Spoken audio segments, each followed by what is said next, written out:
Hi, I'm Bernhard Blythe. Welcome to Shades of Us, the show that features a person's journey when it comes to race and self-identity. On today's episode, we'll feature an interracial media producer couple who are about to become parents, a German, Jamaican interior designer, and a Puerto Rican Afro-Latina professor and author. More than 50 years after the Loving versus Virginia Supreme Court ruling legalizing interracial marriage, 1 out of 6 couples marry outside their race, and 1 out of 7 children identify as multi-ethnic or multiracial, including my own daughter, who is half Filipino and half Caucasian. America brings together people from different cultures and races, including my colleague, Rayner Ramirez, and his wife, Payne, whose journeys we explore first. I see a mother-to-be. I see myself as a Black woman, a multiracial, biracial woman. I see someone who's lucked out in life, really. I mean, I've had many fortunate events that have gotten me to this point. I mean, I came here as an immigrant. My name is Payne. I'm Rayner Ramirez. We met actually on a shoot, on a big project in 2008. NBC News has this tradition of doing an Inside the White House story for every presidential candidate, and we were assigned to cover The First Lady. You know, we were working all weekend, but we didn't get together at that time. We got together a few years later. During the second administration. I'm a product of an interracial marriage, so for me, I've dated interracially. I grew up in an interracial household, so it wasn't anything out of the ordinary. Yeah, as we got to know each other, we realized we had similar backgrounds and similar backstories. I'm an immigrant from the Philippines, and I could relate with her mom, who is an immigrant from Jamaica. Rayner took me out on our first date was to a Filipino restaurant. Maharlika. And she was like, this vinegar is awesome. It was delicious. And that's where he shared his culture with me and where we really bonded over our families and our family stories. That's partly, I think, what part of the attraction is the food. Yeah.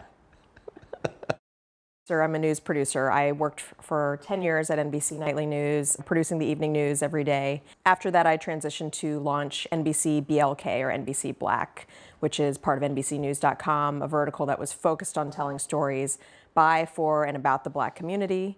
Now I am the executive producer of video for Teen Vogue and Them, which is an LGBTQ plus focused vertical. I've spent time really focusing on identity and race in the last, I'd say, 5 to 7 years.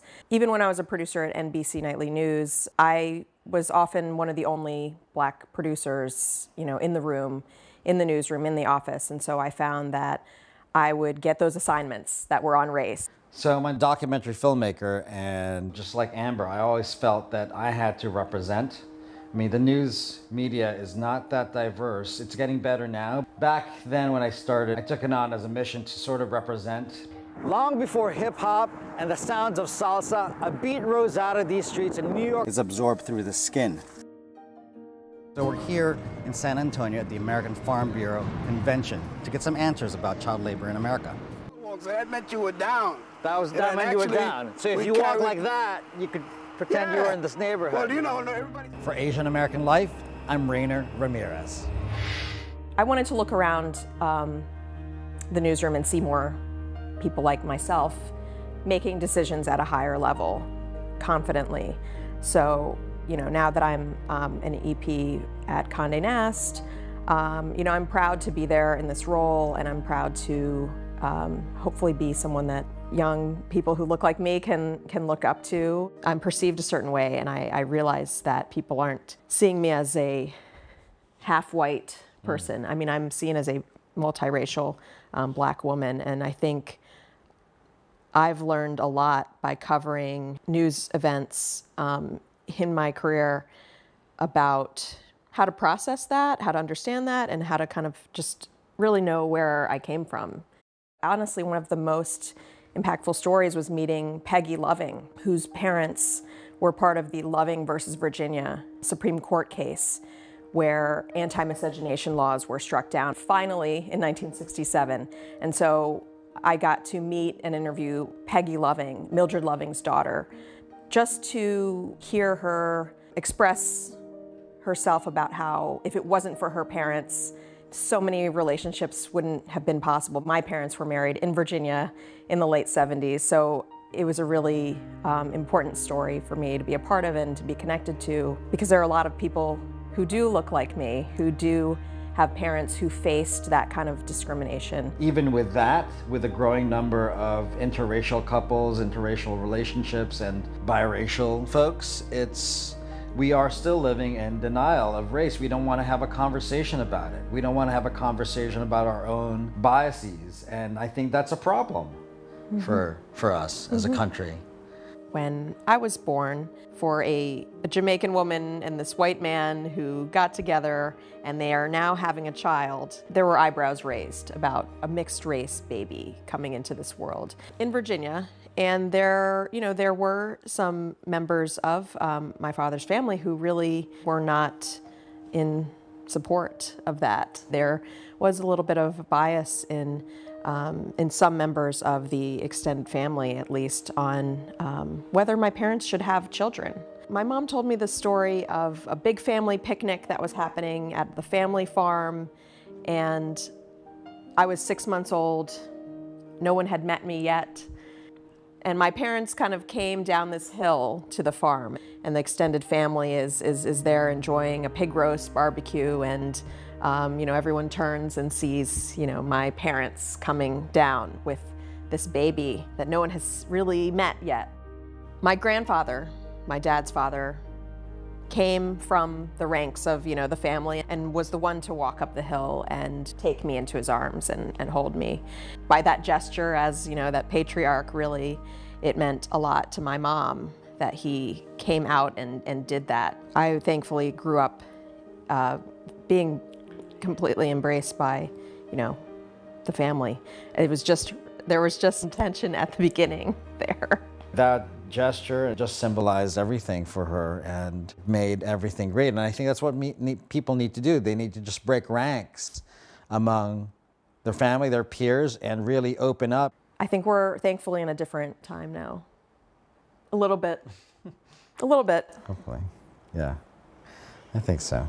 We live in New York, so we don't experience any kind of bias towards our interracial relationship, but that we're aware of. That we're aware of. Why do we have this problem talking about race? What is racism, and how do we, I don't want to say how do we fix it, because that's like a idealistic, right. But how do we explain it? How do we explain it to younger generations? How do we, make sure that they have that context of what happened in our country that put us in this place? You're about to meet an interior designer who uses his craft to express identity for others. Here's Bernhard Blythe. I sometimes catch myself in a mirror, like in a reflective surface, like a door or something, and I almost don't recognize myself at first. Or something I don't recognize myself, I say, oh right, that's what I look like. And I don't know why that is per se, but that happens to me too sometimes. I'm Bernhard Blythe. I'm an interior designer here in New York City. I've been in New York my whole life, basically. I grew up in Newark, New Jersey, but have always considered myself a New Yorker. I've had my design business for about 18 years now, so it's a long time coming. I am the youngest of 4 to an interracial couple. My father is from Jamaica originally. My mother is from Germany. He immigrated to the United States to go to college and then joined the Army, was shipped over to Germany in the late 50s, met my mother, married her. And we moved to New Jersey because he was finishing his degree. And so that's where I grew up until I went away to college. Went to Yale in Connecticut, and then I've been in New York ever since, 1987. Back then, I would have considered myself black. I would say now African American. As a kid, it wasn't necessarily a political statement. It was more because I had an afro and because we lived in a black neighborhood and my relatives were all black. Only my Jamaican relatives are in the United States. So all my friends were black. I mean, that just seemed normal. I was a black kid with a white mother. I was named after my father's grandfather, whose name is Bernhard. My mother, after my birth, was filling out my birth certificate at the hospital, didn't realize that the British don't have an H in it, and she spelled it the German way, which is Bernhard, which confounds some people. I dropped it for about 2 years when I was around first, second grade. I dropped the H and I wrote my name without it. And by third grade, I realized, no, like that's part of who I am, and that's what is my name, and people are going to have to adjust. My oldest two siblings have always considered themselves mixed race. Like even, they didn't consider themselves white, but they didn't consider themselves black. My sister Christina and I were the closest in age. I would say we also probably have more features like my father. We both had afros, we both have kinkier hair, and just facially we look more like my father. The neighborhood in Newark that my parents had moved into was a very racially mixed neighborhood, and over the course of my childhood there, it became basically all black. My first grade class was probably predominantly white, with about a third African American, a third black. By the time I got to 8th grade, which was graduating from that school, it was 1 through 8, there were 3 white kids in the whole school. You kind of get an understanding of what the neighborhood was undergoing. And so partly that's because, Newark had the riots. My oldest 2 siblings grew up very much with friends of all colors. And I think because their hair is straighter and their features in some respects less, based on my father and more based on my mother, the way that mostly played out was once you start applying to colleges and the like, right? So they're applying as like other, and I'm applying as African American. It wasn't until I went to college when I met other people of mixed race parentage. In the black community, it's not usually questioned. They just assume I'm mixed, particularly when my hair was longer and not kept short because I'm losing it now. But it wasn't until I got to college where all of a sudden everybody who was not black would ask me, what are you? Like, what's your background? So rather than saying that I'm mixed black-white or I'm mixed race, whatever, I'll say, oh, I'm Jamaican and German. And I say that partially because I'm also, as much as I identify as an African American, I also identify as the child of immigrants. I do interior design. I renovate interiors. My studies was in architecture. A bigger industry for me here in New York was not building new buildings from the ground up, but was going into existing buildings and adapting them for modern life.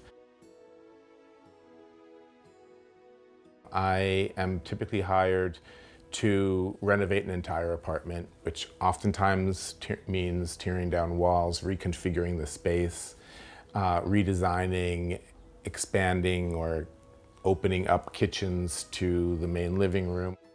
I like to sort of bring the classic European Westernness and infuse it with something that is more global, more reflective of the world that we live in now, which I see as a multiracial and multicultural world.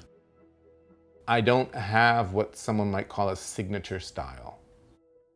I've also not ever been someone who felt like I needed to hide certain aspects of myself. So authenticity for me is important because when I was 18, I came out to my mother because of something that was going on in the family. And it felt important for me to tell her this thing about myself. Until that time, I hadn't. I've tried to live as openly and authentically as I can with myself, and a lot of that is about questioning who I am. That's one of the reasons why I'm very comfortable in doing it with other people. So the first time a client says to me, oh, this is going to be a stupid question, I say there are no stupid questions. I mean, there really aren't. If you don't know something, you don't know it. I rarely look at life in terms of black and white. And that's both professionally speaking, as well as in my political work, as well as in my personal life. As elated as I was to have seen and to have worked on a grassroots level, to have our first African-American president, it started to peel away the mask of what we as an American culture were trying to tell ourselves. Oh, we are on this path towards full equality and an end of racism. That is definitely not the world we live in. I do feel like, in many respects, our country is starting to finally acknowledge things like white privilege. Whoever heard that term 20 years ago, right? I mean, that was certainly not what was coming off of the lips in the 60s of the civil rights movement. We were addressing equality issues, and we were not addressing necessarily how the white majority assumes their role without any consciousness. I like to think that the design work I do is improving and impacting individuals' lives. But larger as a societal shift, I'm not out there pushing my vision over, as the way the world should be, but I am acting to bring about equality, to create a more progressive society without misperceptions. And I understand that that is a complicated statement to make.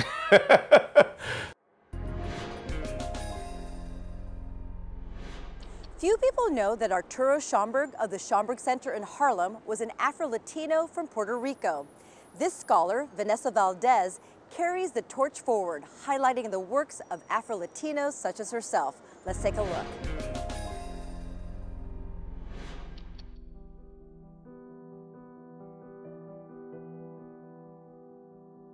On the islands of Puerto Rico, they like to say that, there's no such thing as racism. They don't see race. We're all part of the great big Puerto Rican family. And then you notice that there are varying shades of melanin. My name is Vanessa Valdes. I am a professor at the City College of New York. My research interests are the literatures of the African diaspora in the Americas. I have an undergraduate degree in English. I have a master's in Spanish, a master's in Portuguese, and a double doctorate in Spanish and Portuguese. Diaspora, for me, is that I look at the cultural productions of Black people across this hemisphere in the Americas. I am Afro-Latina. Both of my parents had a white Puerto Rican parent and a Black Puerto Rican parent. My father's family came to this city in 1938. He was born in 1939, so it was his parents, his grandparents. My mother came in the 1950s as part of Operation Bootstrap, which was the industrialization effort on the islands. First mass migration of Puerto Ricans to New York, 1940s and 50s, to encourage economic investment, and so she was part of that. We joke that my brothers and sisters and I, we're the 1.5. We have someone born in El Barrio, which my father was, which is the spiritual homeland of Puerto Ricans here in this city. And then we have my mom from the island. Being Black and Puerto Rican, to me, means always paying attention to that which is not part of the national narrative. It means when you see conversations about Blackness in the United States, I always am attendant to how they're defining Black. Because more often than not, it doesn't include Spanish-speaking people, which is the reason why we get a Cardi B controversy, a Bruno Mars controversy, and a Mara La Negra controversy. It's because the founding of this hemisphere happens under the Spanish flag, and even though the Spanish flag was the first European language spoken here, that's not the history that we're taught here in the United States. We're taught about the Puritans and, Plymouth Rock and Jamestown. We are talking about identities that have existed for millennia. The popular conceptualization of Latinidad is, oh, we're from the three races. We're European, and we're indigenous, and we're African. And then the African is often like moved to the side, except for if you want some kind of folkloric celebration. Then you'll see women in white skirts dancing to some percussion, and then that's acceptable. But there's no conversation about the maintenance of those traditions. We are coming into a moment where understanding more and more how Blackness and Latinidad are not contradictions. I was an undergraduate at Yale University, an English major, and I cobbled together my English major to be Shakespeare, Chaucer, Milton, Toni Morrison, Richard Wright, Ralph Ellison. And then one day, my third year, there was a visiting professor who was teaching a course that was cross-listed in English and Spanish called U.S. Latino Literature, which I didn't know what that was. And so I said, okay, I'll take that. And there was another course, and it was Afro-Hispanic literature. Both of these classes were cross-listed in English and Spanish. They changed my life. The first full-length book that we read was Perry Thomas's Down These Mean Streets. Perry Thomas was born in 1929, and he was talking about growing up in Spanish Harlem, having a father that was dark-skinned and a mother who was light-skinned. It was the first time that I saw my family in literature, and questions of color, and questions of identity, and questions of where is home. It was the first time I had to question who I was. And that class was the first class where I saw explicit conversations about Blackness in Latin America. And reading the poetry of Tato Lavieda shattered me, who has a poem called New Eurekan, where he says in Spanish, we preserve our customs better than you do. And he's talking to islanders. And he's saying, you know, we didn't ask to come here. Economic conditions forced us here. But you can't tell us we're less than you. Fairly quickly into that class, I went to the professor and said, I want to know more. The way that we learn about Puerto Rican history in New York City is Operation Bootstrap, 1940s, 50s. We don't learn about 1890s. We don't learn about Cuban and Puerto Rican exiles who were fighting for independence. Arturo Schomburg is known primarily for this center, primarily as a Harlem Renaissance archivist. He is probably the most famous Afro-Puerto Rican that lots of people didn't know about. It was important to me that he be at the center of a narrative. My book is called Diasporic Blackness. It is because in every space that Arturo Schomburg inhabited, every space, whether it was as a Freemason, whether it was as a collector, as an archivist, as the president of the first Black intellectual society in this country, the American Negro Academy, he was always talking about Spanish-speaking areas. So at this time, the push to be quote-unquote American was assimilation in this country and the assimilation narrative in this country, which is you leave your ethnic identity behind, right? This is not to say that he did so, and in fact, his life's work testifies to the fact that he did not do this. The reason for Arturo Schomburg's collection was he thought that bringing together all of these evidence, this data, attesting to Black excellence. He had various copies of Phyllis Wheatley's poems. He was taking in everything, collecting documents and pamphlets and prints and photographs, everything that talked about, that demonstrated not only Black folks' humanity, but also that they have always excelled. And the idea behind that was that if we show them that we are human and that we excel, that they will recognize our humanity and that they will treat us equally. And we're not there yet, still. That's our show for now. If you want to learn more about the people featured on our show, you can log on to our website at tv.cuny.edu. I'm Ernabelle DeMillo. We'll see you next time on Shades of Us.